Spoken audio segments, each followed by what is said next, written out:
Assalamualaikum warahmatullahi wabarakatuh. Perkenalkan, nama saya Nadine Dwi Aurarelia dengan NIM A1A12514, kelas E1B. Hari ini saya akan membuat video tentang kebijakan ekonomi demi memenuhi tugas ujian akhir semester saya. Kebijakan ekonomi merupakan kebijakan yang diatur pemerintah untuk mencapai beberapa tujuan. Salah satu tujuannya yaitu untuk mengendalikan inflasi.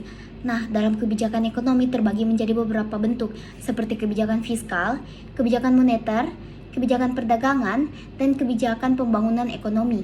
Nah, setiap kebijakan memiliki peran dan dampaknya tersendiri. Selanjutnya kita akan membahas peran-peran dari kebijakan-kebijakan tersebut.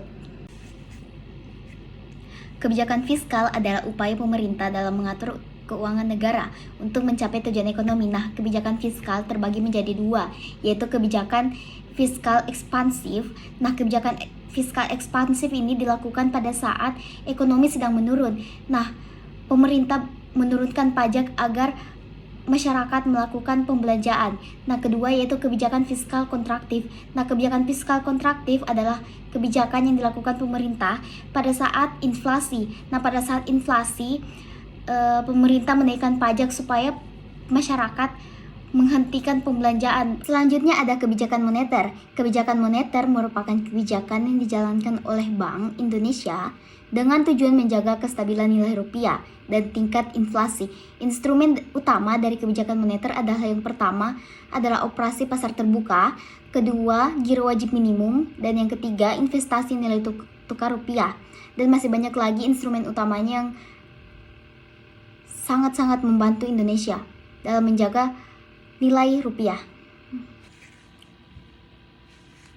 Selanjutnya ada kebijakan perdagangan internasional. Kebijakan perdagangan internasional bertujuan untuk meningkatkan daya saing produk nasional dan melindungi industri lokal. Langkahnya meliputi promosi, ekspor, proteksi tarif, dan kerjasama internasional seperti AFTA dan RCEP. Pemerintah juga mendorong hilirisasi sumber daya alam untuk meningkatkan nilai tambah ekspor. Nah, selanjutnya ada kebijakan hilirisasi. Kebijakan hilirisasi adalah strategi yang digunakan pemerintah untuk meningkatkan nilai tambah produk dengan memproses bahan mentah menjadi bahan produk jadi atau setengah jadi, yang memiliki tujuan untuk meningkatkan nilai produk. Selanjutnya ada kebijakan pembangunan ekonomi. Nah, fokus utama dari kebijakan pembangunan ekonomi adalah pembangunan infrastruktur, pengembangan SDM, dan penguatan sektor industri serta UMKM. Salah satu program utama dari kebijakan pembangunan ekonomi adalah pembangunan jalan tol dan pelabuhan. Selanjutnya ada program KIP Kuliah, Kartu Prakerja, dan LPDP. Dampak dari kebijakan ekonomi. Nah, yang pertama adalah pertumbuhan ekonomi meningkat akibat stimulus fiskal dan moneter.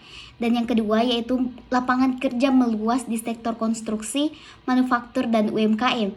Dan yang ketiga, penurunan kemiskinan berkat program perlindungan sosial seperti PKH, BPNT, dan KIP. Berikut adalah kesimpulan dari materi yang saya paparkan. Kebijakan fiskal, moneter, perdagangan, dan pembangunan ekonomi berperan sangat penting dalam mendorong pertumbuhan dan kesejahteraan masyarakat. Koordinasi antara lembaga, transparansi, dan inovasi kebijakan diperlukan agar kebijakan ekonomi Indonesia semakin efektif dan inklusif. Saran saya, yang pertama adalah membuat kebijakan ekonomi yang seimbang dan berkelanjutan. Yang kedua, sesuaikan kebijakan dengan kondisi ekonomi dan kebutuhan masyarakat. Yang ketiga, transparan dan akuntabel dalam membuat kebijakan. Yang keempat, libatkan masyarakat dalam proses pembuatan kebijakan. Dan yang kelima, selalu evaluasi kebijakan secara teratur. Segitu saja materi yang saya paparkan hari ini. Sendiri tanpa kekasih, sekian dan terima kasih. Wassalamualaikum warahmatullahi wabarakatuh.